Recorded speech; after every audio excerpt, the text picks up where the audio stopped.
Hey, what's up, man? How you doing? Good. How are you? Very cool. It's awesome to talk to you, man. Thanks, buddy. Yeah, man. Big fan of the band since like day one, bro. Awesome. So glad to hear that the arm is better. Is it 100%?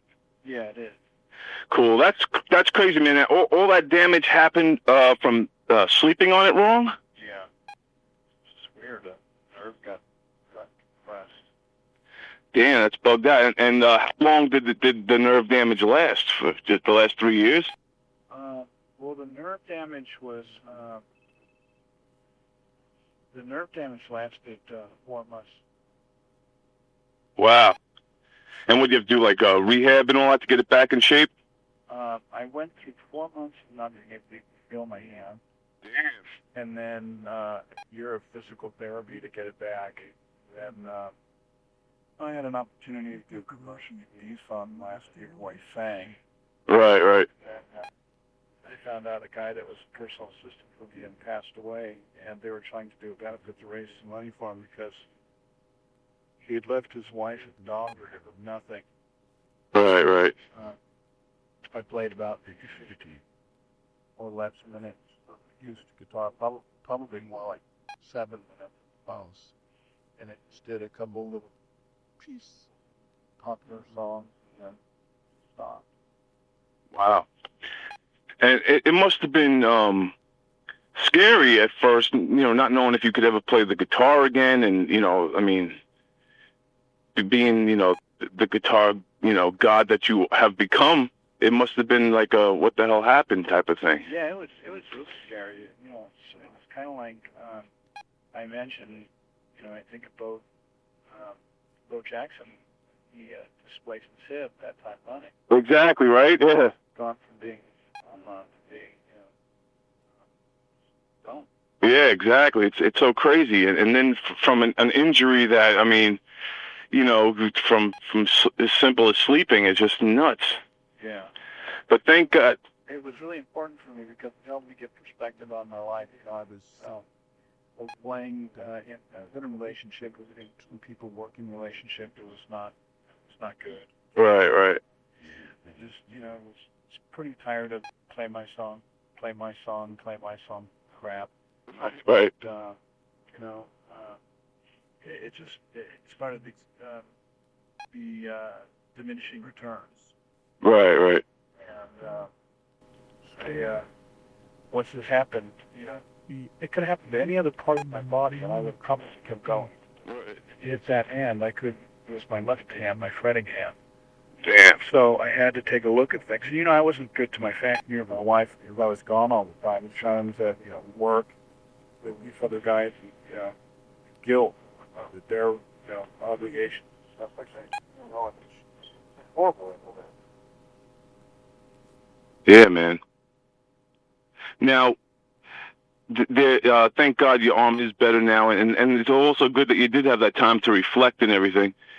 And yeah, man, and now everybody's really stoked for the return of Megadeth after 3 years and the new album and everything. It must be pretty cool, man. Everyone's psyched. It's really cool. The record, I believe, is pretty strong. I mean, it may or may not be the best thing I've ever done, but it certainly isn't the worst. And I just feel really confident about this new record.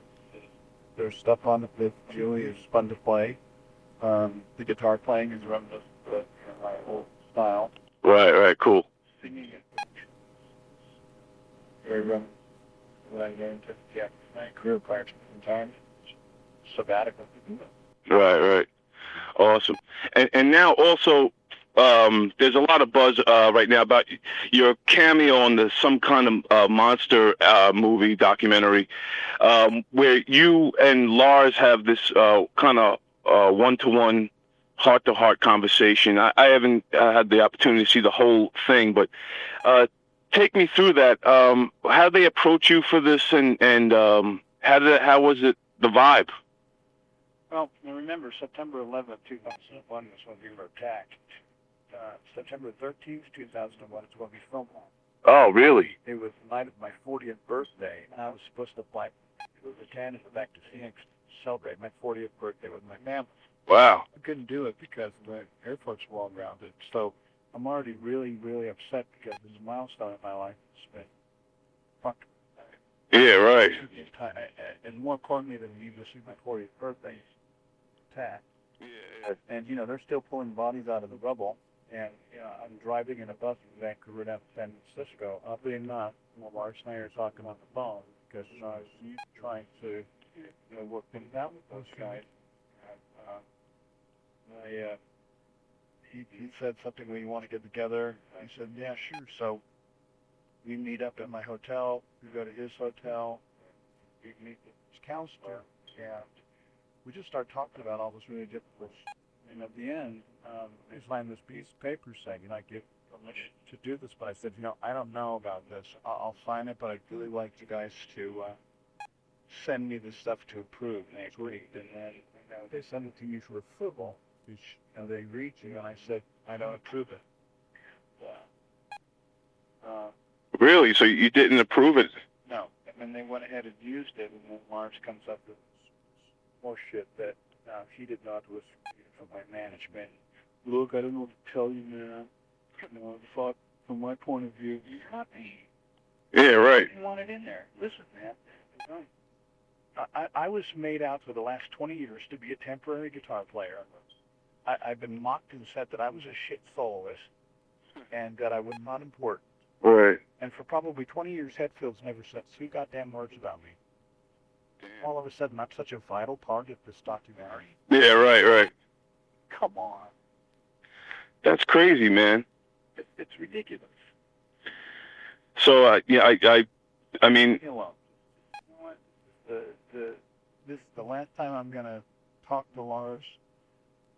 I see all these people, saying James wants to bury the hatchet, James wants to talk to me. Well, fucking James does. Right, exactly. You know what? Stop milking the press. Stop, continuing to do this horse shit. And if you really don't want to bury the hatchet, call me. If not, stop pretending like you do.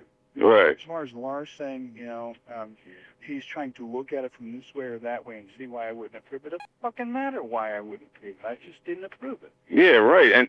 And I mean, how can they go over your head like that? They have the rights to do that?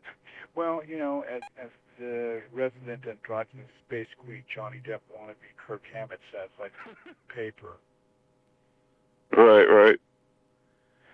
And I did sign it. So, you know what? Fuck it. I don't care. I just wish they would just leave me alone. Right. Lars, it's just not about my life. This was, I think, sounds to me more of a backstabbing than when they originally let you go. I don't know about that. I just think that, if I was so unimportant, then why am I so damn important now? I mean, I've had guys that were in Megadeth, that were temporary people or somebody that, worked with me for a period of time that, frankly, they did their job. And it's like, there were guys in the beginning, a guy named Greg Hand, did the part behind the music thing? No. Right. There was a guy named Dijon Crothers, Lee Roush, Kerry King was in there for a little while, I mean, these guys weren't in there. They were temporary too, yeah, sure. But I mean, if I was so unimportant and this temporary shitty guitar player, then, Right. you make yourself look really stupid. And also, for that to be one of the highlights of the movie, too, says a lot about you and what you meant to that band. Well, I mean, I don't want to get into it, so I think we should probably just move on. Oh, okay. I got you, man. But now you're like a karate expert, right? Well, not an expert. But I have always, like, through the years, heard stories, don't mess with Dave Mustaine, the guy's, like, he'll kick ass. What, like, how come you, through the years, didn't, like, just give, like, Lars a good drop kick or something? Or have you? Well, I didn't. James was one that I fought. Oh, yeah? And that was why I basically was fired, because James said something to me. I punched him in the mouth, bass player, and tried jumping, and I flipped him. Damn. And then, pretty much, that was the beginning of the end.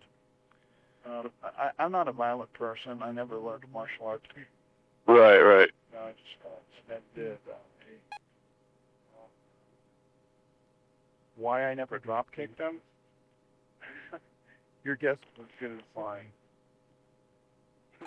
But I think we're just returned to the vomit, so let's move on. Right, right. So now you went back and you remastered all the Megadeth collection and reworked it all. What really like ignited that spark for you to decide to go back and remaster and rework all these classics? Well, when I did Killing Is My Business and This is Good, I heard that they were going to remaster the record, and I said, I don't think you should remaster it. I think you should let me remix it, and I'll remix it only if I get a proper accounting. And then, because I knew that record was gold, I know it's gold assures by heart's beating, and they're saying it's not. And so they did this accounting. It came up to be 460,000 copies. Wow. And they said that they would ship 40,000 copies so that as soon as I was done mixing, I would get my gold record for Kelly, because every record I've ever done until, Risk was gold. Right, right. Or platinum, or multi-platinum. That was just something that bothered me because I knew that I knew it was gold. So once it was done, it turned out so well. It was like, it was really great to go back to some of the other records that for records to do the recording or technology or me not being an experienced user at the time. It'd be really great to go back and do the songs now in the way that I hear them in my soul when I think of the song. Because when I think of the songs, it sounds good. You hear it on record. Right, right. But after the remixes were done, it sounded exactly the way that I wanted. Cool.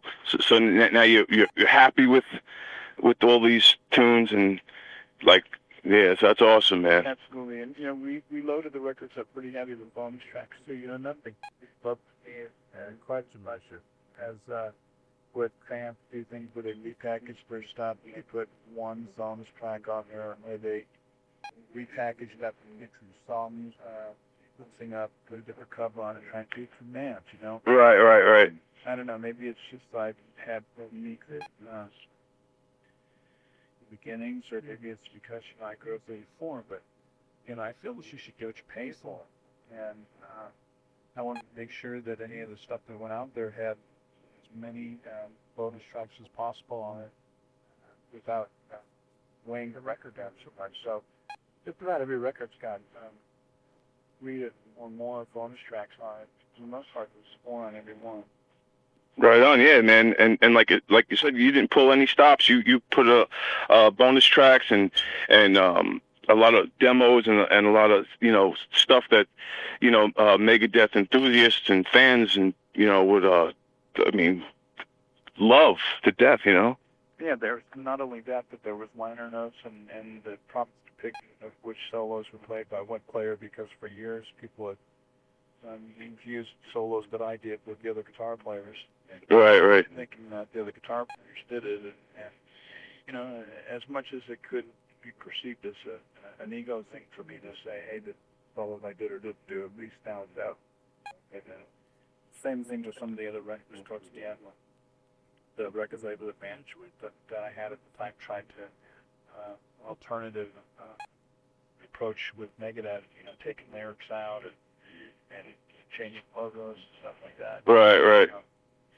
The new record, all of the lyrics, not only all of the lyrics, but stuff like, rare pictures from periods in life band. It's like a whole like the history and biography and discography all in one. Yeah, it's just I'm trying to make sure that if I was a fan and I was going to purchase a record that I'd already have, that there could be you purchase this, because there is a lot of stuff there that is exciting for me to get that I don't have. Your demos or alternate mixes, or there's bonus tracks that are unreleased material or stuff like that. I did a Kiss song a very, very long time ago. Gene Simmons asked Megadeth to do something for the Kiss My Ass record, and I said, yeah, I'll do it. Right. And they told me what song they wanted me to do, and they said, do Detroit Rock City, and I said, I already did that when I wrote Mechanics Children Around, right? And I said I want to do Strange Ways, but because that was an Ace Frehley song, for whatever reason they vetoed that. Right, right. It was canned. I mean, you can hear him kiss my ass right there. He's telling one guy that Detroit License or Sir. Cool. But I finished that song because we started it, and then we got word down the pipeline that it was going to happen. Stop. We continued with what we were doing, which was additional songs with these projects, which is 2 songs, Strange Ways, Unkind Ways, and Die. And long story short, that and a couple of other really rare tracks that have never seen a lot of day turned up. Yeah, that's awesome, man. I mean, there's so much, I mean, great stuff that, you know, that is just, it's just like amazing that you went back and found almost everything you did. It's nuts, man. And it's excellent. It took a lot of work. It certainly was a lot of work, you know, and I tried to do it as cost effective as I could because Capitol had only allotted a set amount of money for each project. It was incredibly hard to try and do everything for the budget that they set aside. So we were working 4 workstations on all of the stuff at the same time. It's crazy. Yeah. How many man hours did it take you? Well, let's see. It was, I think 10 weeks, maybe. And there was 1, 2, 3, 4 different workstations going on. Wow. At the same time. Jeez, it must have gotten tedious at times. I mean, to be balancing, like, you're basically your whole career, and you want to sound a certain way. It must have gotten at times. I mean, there must have been times you were throwing things. It's pretty overwhelming, and let's not forget during this whole process too, I read the new record in there. Yeah, right, exactly, man. You must have been in the studio like nonstop. Yeah, I was in the studio 3 days a week for about 10 at a time. Wow. Yeah, and the system has failed. The new one. From reading the bio, it seems to have some political connotations in it, like some of the tracks. Has obviously 9/11 and terror and everything? How has that inspired you from an artistic standpoint? Well, 9/11 didn't really inspire me. See, that's just a byproduct of a terrible problem that's culminating as the negatives with a particular action of the what I wrote was more about us than about the damn company attack. Right. You really need to get up on the soapbox and 9/11 everybody's a death, like everybody does. And the most important thing is on 9/11 is setting up for death, not that, I sing a song about the castle on itself, because the sad thing is when that happened, I mean, everybody had flags on their cars, stickers on their cars, flags on the house. Now they don't. Right, exactly. Like, living in a country about freedom, freedom from that, good for rallies, and that really was that. Yep. I don't do that. I went to that thing where I was standing across the street from the building. The police took me in there. The most wretched, horrifying thing I've ever seen in my life. Smell felt like I was standing on the edge of hell. Yeah, man. That's being from Long Island. I mean, I've been there a few times. I went down, and it's like you said, man. It really puts things. It really makes it real. From when you see it on the news, and like I said, people forget. But when you go there and you see it with your own eyes, I mean, it adds a whole new dimension to the reality of it. It's very sad to think that in the States it's been reached like that, but when you think about the history of the world, how many other countries have been attacked like that? Yeah, right, exactly. Forces and all that kind of stuff. And I mean, all great nations have attacks like that. They just for us, been around since 230 years almost. Yeah, right. Attack.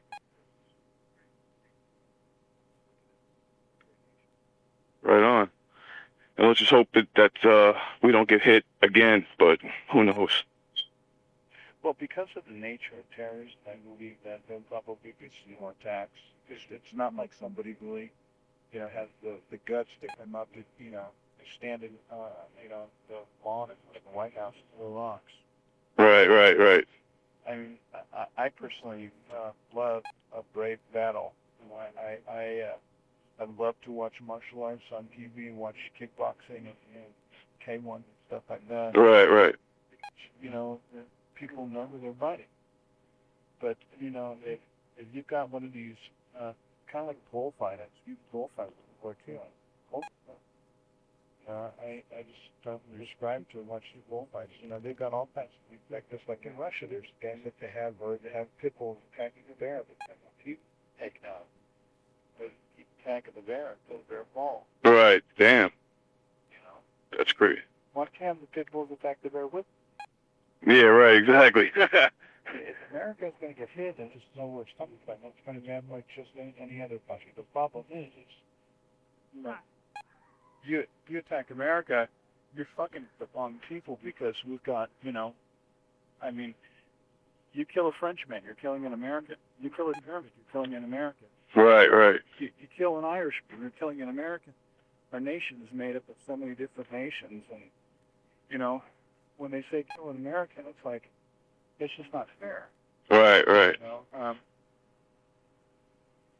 People do stuff all the time that's just really crazy.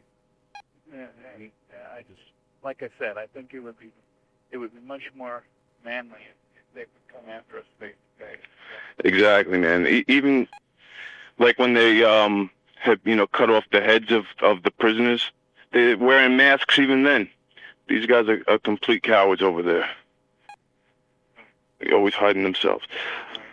But now you're getting ready in October. You're going to be hitting the road and touring. You must be psyched about that, man. What's that? In October, you're going to be touring? I read? Yeah, well, I don't know. It's not set in stone? Yeah. Cool. It's not that. We're kind of figuring it out. What we're going to do. Right. So now, at this level of your career, you're a legend in the metal community, a legendary guitar player. You have this whole body of work that you just remastered 20 years in. At this point of your career, what are the goals for you? Well, in my career, I think I just kind of want to move on. I want to finish my obligations with Megadeth. I want to move on with my life and do the right thing. Because Megadeth, though, EMI publishing one more record, I'd really like to, once that's done, put it back into the bonus of solos. Because, I'm the only guy that in this entire band that played in every Megadeth record. People have said it's not Megadeth, not this guy or that guy. It's like a big difference. Yeah, really. Record. It sounds like a Megadeth record. And now, you take this Megadeth record and you put my name across the top of it, it doesn't change the way it sounds at all. Right. So what it does do is it opens up opportunities for me for stations and magazines that cover this group because of the name. Right. So this is the last Megadeth record, and then after this you're going to just go solo? I don't know. It's just what I'd like to do is kind of wrap this up, just do it in a very honorable way. Right. It's kind of hard given certain circumstances that are going on that I can't get into, which is making it really, very undignified, but just trying the best I can right now to do things in a way that I can look back and proud of what I've done. Right on. Well, I mean, you've done a very dignified career, and that's for sure. And this remastered collection is freaking awesome, man. This is like every Megadeth fan's like wet dream. Thanks, buddy. Yeah, man. Thank you, Dave, for taking the time, man. I appreciate you talking to me and everything, and it was real honor for me to talk to you. Hey, thank you. Enjoy your day, man. You too. Take care.